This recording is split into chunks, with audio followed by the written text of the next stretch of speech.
Bonjour et bienvenue dans ce nouveau partage. Aujourd'hui, je vais vous présenter 5 clés qui vous permettront de faire la paix avec votre incarnation afin d'amener plus de paix dans votre vie par rapport à votre humanité, par rapport à ce que vous êtes amené à réaliser comme œuvre, peu importe ce que c'est bien sûr. Nous n'avons pas tous de grandes ambitions. Désirer l'amour, la santé, l'harmonie, la joie, l'épanouissement, eh bien ça, c'est déjà une sacrée œuvre. Donc voilà, c'est parti, je vous présente les 5 clés. Clé numéro 1, accepter que nous sommes limités dans une certaine mesure. En tant qu'être peut-être starseed ou autre, je ne sais pas si vous remarquez, mais j'utilise un peu plus maintenant. Hem, donc on a conscience qu'on est capable de beaucoup plus de choses que dans cette réalité 3D beaucoup plus densifiée, où là, tout est plus lent, tout est plus lourd et donc nous rencontrons énormément de limites. Bien sûr que dans d'autres sphères, sur d'autres plans, les lois sont différentes, les lois, de la physique sont différentes et donc il y a pas je ne fais même pas référence à un plan en particulier. Ici, je mets en avant cette connaissance de l'illimité, que nous reconnectons en nous quand nous nous ouvrons à d'autres réalités, quand nous nous ouvrons à cette nouvelle conscience de la vie, de notre être, de notre incarnation, qu'il y a, voilà, quand on s'ouvre à la spiritualité, quand on s'ouvre à l'énergétique, quand on s'ouvre à cet univers astral, peu importe, c'est dans sa communication avec les guides, peu importe, voilà. Quand on s'ouvre à une autre réalité que celle qu'on nous sert depuis des milliers d'années. À ce moment-là, on nourrit cette conscience en soi qu'on a accès à l'illimité. Et donc, quand on veut mettre en place des changements, quand on veut donner vie à nos projets, eh bien, on se retrouve un petit peu coincé, un petit peu tiraillé entre ce potentiel que l'on connecte en soi, qui est bien réel, mais qui est difficile à mettre en matière, qui est difficile à ramener dans notre réalité plus matérielle. Eh bien, à ce moment-là, on peut avoir comme un rejet ou toute une sorte d'émotion assez lourde qui nous empêche justement de mettre en matière cette réalité que l'on connecte. On peut commencer à vouloir critiquer, juger tout ça, ces lois humaines, cette matière, ces règles à la con parfois, mais c'est ça qui nous fait avancer, c'est ça qui nous permet aussi de mieux nous connaître et de trouver des voies détournées pour mettre en œuvre ce que l'on connecte sur d'autres plans de réalité. Et c'est ça qui est amusant, c'est de voir toute l'ingéniosité dont on fait preuve, toute cette créativité qu'on possède pour pouvoir amener ces émanations-là dans notre vie et de pouvoir les proposer, les partager à d'autres. Et ça, il y a qu'ici qu'on peut faire ça. Et c'est quand on développe cette vision-là, de ce côté illimité, mais en jouant avec les règles de la matière, qu'on permet justement de réconcilier cette matière et cette spiritualité et de la transformer, de la transcender, de l'élever. Donc c'est sûr qu'ici, on va avoir tout un tas de limites, hein, les lois, les lois, bien évidemment, hein, tous les codes de conduite, les codes sociétaux, toutes nos croyances et les conditionnements. Et puis, voilà, tout ce qui ne dépend pas de nous. Et dans la limite aussi de nos capacités physiques, mentales, cognitives.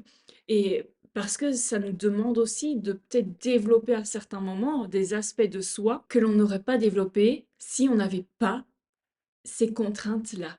Donc ces contraintes sont une bénédiction pour pouvoir amener ces changements qu'on désire. Deuxième clé, accepter notre palette d'émotions. Il existe d'autres races stellaires qui sont qui ne sont pas du tout émotionnelles, qui n'ont pas du tout accès à cette palette d'émotions. Nous, on les voit plutôt, donc ces émotions, hein, comme des contraintes, comme un signe d'instabilité, ou comme des empêcheurs, justement, de bonheur, d'accès au bonheur ou alors des quand on ressent de la tristesse, là je pense au deuil aussi, aux souffrances, eh bien on les voit comme des fardeaux, comme des choses dont on voudrait se défaire pour toujours, à tout jamais. Alors que quand on connecte la tristesse, c'est ce qui nous permet de développer aussi l'empathie, la compassion. Quand on connecte la colère, c'est ça qui nous permet aussi, quand elle est bien utilisée, quand elle est utilisée de manière saine, eh bien, elle nous permet de poser nos limites, de nous affirmer, de nous positionner. Donc, elle n'est pas du tout à éviter, elle est juste à utiliser de manière saine. Toutes les émotions de toute façon. Donc, il y a toujours un pôle positif, un pôle négatif dans chaque émotion. Vous vous imaginez, il y a certains êtres qui ne sont pas du tout empathiques, qui n'ont pas du tout accès à ces émotions-là. Ça les rend pas humains. Ça les assimile à des robots. Vous voyez, c'est comme des gens qui ne sont pas du tout connectés avec leurs émotions, qui ne sont pas du tout empathiques. On va dire d'eux qui sont sans cœur. Ils peuvent voir quelqu'un souffrir, ils ne vont rien ressentir. Et là, on va se sentir complètement déconnecté émotionnellement de la personne. Et donc, on ne va pas pouvoir se mettre à la place de l'autre. Et il n'y a pas cette connexion au niveau de notre humanité. C'est ça que les émotions nous permettent d'être en compassion avec les autres, avec la vie, avec n'importe quelle forme de vie. Et donc, c'est une richesse à exploiter chez nous et à utiliser pour pouvoir créer de nouvelles choses, de nouveaux comportements, les nouvelles fondations d'une nouvelle humanité. Moi, je trouve ça magnifique, ce sujet des émotions et cette palette d'outils qui est à notre disposition. C'est fabuleux. Troisième clé, accepter que notre corps ait ses propres règles. Moi, par exemple, j'ai une double scoliose. Ça, voilà, ça m'occasionne des douleurs. J'ai déjà des disques écrasés, mais voilà, j'ai des douleurs qui sont présentes. Je ne désire pas d'infiltration ou prendre de médicaments pour justement échapper à la douleur, parce que oui, ça va peut-être m'aider sur le moment, mais sur le long terme, non. Donc, qu'est-ce que je préfère faire, moi? C'est travailler au niveau de mon esprit. J'ai d'autres aspirations, bien sûr, à ce niveau-là, pour pouvoir déployer les capacités psychiques. Donc, mais ça, c'est encore en expérimentation. Mais je sais que c'est possible. Donc, rien que ça, voilà, je sais que j'y arriverai à un moment donné. Ces douleurs, justement, elles viennent me rappeler de revenir à moi. Donc, quand j'ai compris, quand j'ai commencé à comprendre que ça, au lieu de commencer à râler, à m'apitoyer sur mon sort quant à mes problèmes de dos, mon cas, il n'est pas gravissime, hein, même s'il est quand même assez prononcé, mais je n'étais pas encore située dans cette zone où il fallait absolument m'opérer. Donc, je pouvais vivre comme ça, voilà, malgré les douleurs, malgré voilà, la dégénérescence au fil du temps. Et ça, à force d'avoir le même discours comme ça, on, on consent à cette destinée-là. Et il m'a fallu quand même un certain nombre d'années pour avoir ce déclic de me dire: «Non, moi, je n'ai plus envie de consentir à ça, donc je vais, faire autrement». Voilà, et je m'y attelle. Donc notre corps, il a son propre rythme. Il a une certaine réserve d'énergie et ça, c'est propre à chacun. Donc on a tous des phases, des jours, des moments où on va plus avoir accès à une certaine, quantité d'énergie et d'autres où on va avoir besoin de repos. Bon ça, on est d'accord, mais je veux dire même dans ces phases d'activation et de repos, eh bien, il y a encore d'autres phases propres à chacun en fonction de notre propre constitution énergétique et de comment aussi on se régénère et comment aussi on dépense notre énergie. Donc ça demande aussi d'être attentif à toutes les zones d'influence, de toutes ces zones où on dilue un petit peu notre énergie de par notre attention, de par les distractions. Et ça, c'est très important de vérifier, de commencer à identifier les moments, les zones, les éléments qui absorbent notre énergie de par notre attention.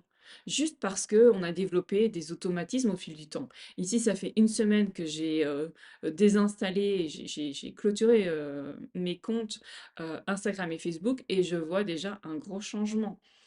et ça me fait énormément de bien d'ailleurs. Et si ça me convient, je ne les réactiverai pas. Parce que ce sont des vampires, d'attention, des absorbeurs d'énergie. Et même si on en a besoin, ben, pour, notre boulot, parce qu'on n'en a pas besoin pour communiquer les uns aux autres, hein, on n'a pas besoin de ça. Il y a tellement d'outils aussi, pour pouvoir communiquer, avec ses proches, ses amis, sa famille. Donc on n'a pas besoin spécifiquement des réseaux sociaux.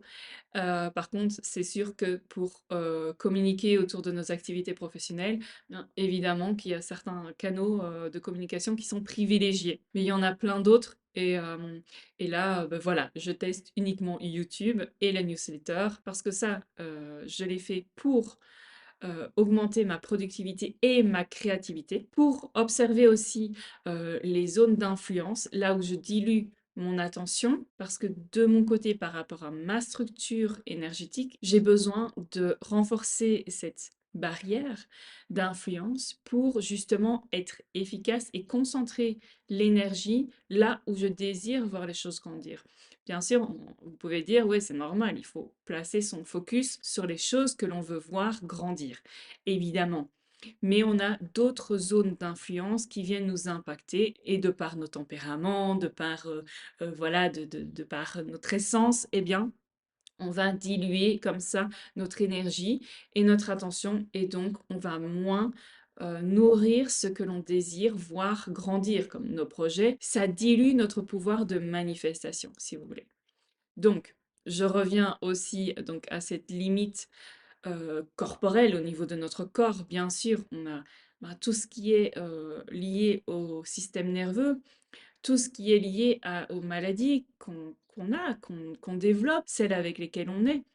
Et bien sûr, toutes les petites choses que l'on développe au fil du temps, tout ça nous sert à revenir à nous et à notre essence véritable, à notre profond sens d'incarnation et ce pourquoi on est là.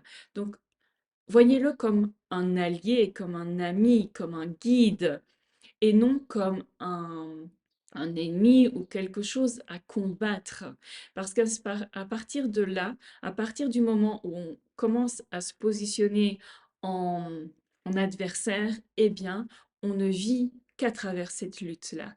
Et donc, on s'éloigne des cadeaux que cette chose-là, cette maladie, cette limitation, cette infirmité, cet handicap, cette spécificité-là, hein, ne prenez pas mal ce que je viens de dire, hein, mais ça, tout ça nous permet justement de développer des ressources nécessaires à ce qu'on est amené à créer dans notre vie, d'accord? Dans cette incarnation. Quatrième clé, bon, se réapproprier son corps. Bien sûr que tous les traumas que l'on a vécus, tous ces jugements, tous ces conditionnements, toutes ces remarques, ces rejets, cette peine, voilà, tout ce manque de considération que l'on n'a pas eu, ou toutes ces choses que l'on a vécues, ont fait qu'on s'est dissocié petit à petit de notre corps, de nous, pour ne plus ressentir toute cette douleur. Il y a plein d'émotions que l'on ne vit pas ou que l'on vit mal. Parfois, certaines personnes sont totalement déconnectées de leurs émotions. C'est une façon de se protéger, évidemment. Ici, un des buts pour être en paix avec son incarnation, c'est de se réapproprier son corps, c'est de le redécouvrir. Parce que si vous voulez aussi développer votre intuition, qu'elle soit pas peut-être mentale, elle peut provenir aussi de différents espaces de soi. Elle n'est pas forcément reliée à notre âme, à notre essence. Donc si vous voulez être connecté à votre guidance intérieure, de suivre votre propre boussole, afin d'être bien guidé, de rester sur votre chemin, sur la voie du juste milieu, sur votre voie, sur votre destinée, de suivre votre destinée, eh bien, c'est important de reconnecter au corps, de revenir dans le corps, de s'asseoir dans son corps, d'habiter son corps, de reprendre possession de son corps. OK? Et ça va se faire petit à petit parce que ça va réveiller des choses, ça va réveiller des souvenirs, ça va réveiller des sensations, ça va réveiller des émotions. Et c'est la raison pour laquelle vous vous êtes dissocié, pour ne pas reconnecter à tout ça. Mais ici, en le faisant progressivement, en le faisant à votre rythme et selon, et en dépassant petit à petit vos propres limites, vos propres résistances, eh bien, vous allez vous réconcilier avec vous-même. Vous allez vous réconcilier avec d'autres émotions. Vous allez pouvoir poser un regard différent sur vous, sur des émotions, sur des moments de votre vie qui ont été douloureux, qui ont causé certains comportements en mode réaction, en mode protection, pour éviter de refaire face à ça. Mais c'est ce qui vous empêche aujourd'hui d'accéder à ce que vous désirez. Donc, par le biais d'un toucher conscient, par le biais d'automassage, par le biais de pratiques somatiques, très douces, hein, parce qu'il en existe énormément, des simples et des douces. Vous n'avez pas besoin de vous lancer à corps perdu dans toutes sortes de pratiques et d'être non plus intensif à ce niveau-là. Ça se fait progressivement parce que ça va venir réveiller aussi des mémoires chez vous et donc faut pouvoir y faire face. Et donc faut s'outiller aussi pour pouvoir accueillir tout ça parce que tout ce à quoi on fait face ne prendra plus possession de soi. D'accord? Donc vous allez redevenir maître de vous-même au fur et à mesure que vous allez vous reconnecter à votre corps et que vous allez pouvoir faire face à ce qui vous fait peur, à ce qui dirige inconsciemment votre vie. Donc, progressivement, vous allez intégrer des pratiques somatiques pour vous relier à votre corps. D'accord? Et ça se fait progressivement à votre rythme et selon vos affinités. Cinquième clé, accepter son humanité et bien sûr celle des autres, parce que quand on accepte son humanité, on accepte l'humanité des autres. C'est peut-être le chemin le plus long et le plus difficile, parce que là, ça comprend nos émotions, nos croyances, donc notre caractère, nos défauts et nos forces, toutes nos limitations et nos résistances. Enfin, ça comprend énormément de choses. Donc là, c'est peut-être le chemin le plus long, c'est le chemin de toute notre vie. Donc ça passe par se connaître, se comprendre, poser de la conscience sur toutes les sphères de sa vie, au fur et à mesure, bien sûr. Être dans la présence, être présent à soi, donc habiter son corps aussi, accueillir les émotions, accueillir les événements, ne plus rentrer en réaction. C'est mettre en œuvre dans la matière sa spiritualité, la vivre et l'incarner au quotidien. C'est plonger dans ces zones d'ombre, les voir, accepter de les voir, y faire face et pouvoir les transformer. Et les transformer, ça ne demande pas un travail colossal, c'est un changement de regard, un changement de perception. Mais ça demande d'abord de les regarder en face. Et ça, c'est peut-être l'étape la plus difficile parce qu'il faut pouvoir oser. Il faut aller connecter son courage en soi. Et comment connecter son courage? C'est en allant connecter le désir profond. Pourquoi on désire passer par là, par cette phase un peu délicate, très inconfortable, mais ô combien salvatrice pour notre propre épanouissement, évolution et expansion. Et c'est aussi d'accepter de faire le job, de plonger en soi, d'aller voir au-delà de nos propres mensonges, de nos propres histoires, des propres illusions que l'on se fait vivre, que l'on désire continuer à nourrir en soi et dans sa vie. C'est vraiment le seul chemin pour reconnecter avec son humanité et pour vraiment prendre pleinement possession de son incarnation. Donc, ce sont peut-être des clés simples, mais elles ne sont pas nécessairement faciles à appliquer parce que ça concerne la vie de tous les jours. Il y a tellement d'habitudes qui viennent nous éloigner de ce qui est nécessaire à regarder et à être dans cette présence-là afin de pouvoir agir sur le moment où il se présente. Et donc, ça, c'est un effort au début colossal de pouvoir revenir à soi, de pouvoir être avec soi, de pouvoir être avec l'événement qui arrive dans votre vie, qui vous permet ce switch-là, qui vous permet de lever un nouveau voile, qui vous permet d'accéder à une nouvelle réalité d'instant en instant. Ce chemin-là, il se fait tous les jours, à chaque instant. Mais au début, il est peut-être un peu énergivore parce que ça demande de contrer nos fonctionnements naturels, de contrer nos automatismes. Et c'est cet effort-là qui est peut-être épuisant au début. Mais je vous assure qu'après, il devient plus facile. Et ces switches-là s'opèrent de plus en plus rapidement et ils prennent moins d'énergie parce que vous aurez appris, vous aurez identifié, reconnu les moments, les endroits, les personnes, les lieux, les zones, les moments de la journée aussi, selon votre alimentation, selon votre qualité de sommeil, selon votre activité aussi physique, ou pas, selon, votre état intérieur, vous aurez appris à identifier ce qui absorbe votre énergie, ce qui vous vampirise comme ça, ce qui dilue votre énergie et ce qui vous nourrit. Et vous aurez aussi appris à reconnaître quand c'est nécessaire de prendre un temps pour vous, de vous reposer, de vous renourrir et puis de repartir vers l'extérieur, de repartir dans le monde, de repartir dans cette zone plus active. D'accord? Donc ça, c'est un chemin de tous les instants et c'est ce qu'on fait aussi au sein de la Voie de l'Être, l'école de l'incarnation et de la création. C'est de pouvoir mieux se découvrir, se comprendre, pour pouvoir se réajuster à son propre chemin, à son propre timing, à son propre fonctionnement par l'observation, par l'expérimentation. Et ça, c'est un accompagnement sur le long terme. Donc, c'est vraiment un soutien au quotidien pour vous ramener à vous. Et ça dépend aussi de votre propre engagement, de votre propre implication dans ce processus. Parce que rien ne s'opérera comme changement si vous, vous ne vous impliquez pas dans votre propre processus de découverte de vous-même, de votre fonctionnement, pour l'appliquer, pour le mettre en œuvre dans votre vie, afin de voir ces changements se réaliser et voir cette destinée s'accomplir. Voilà. Je vous dis à très bientôt pour un nouveau partage. À très vite.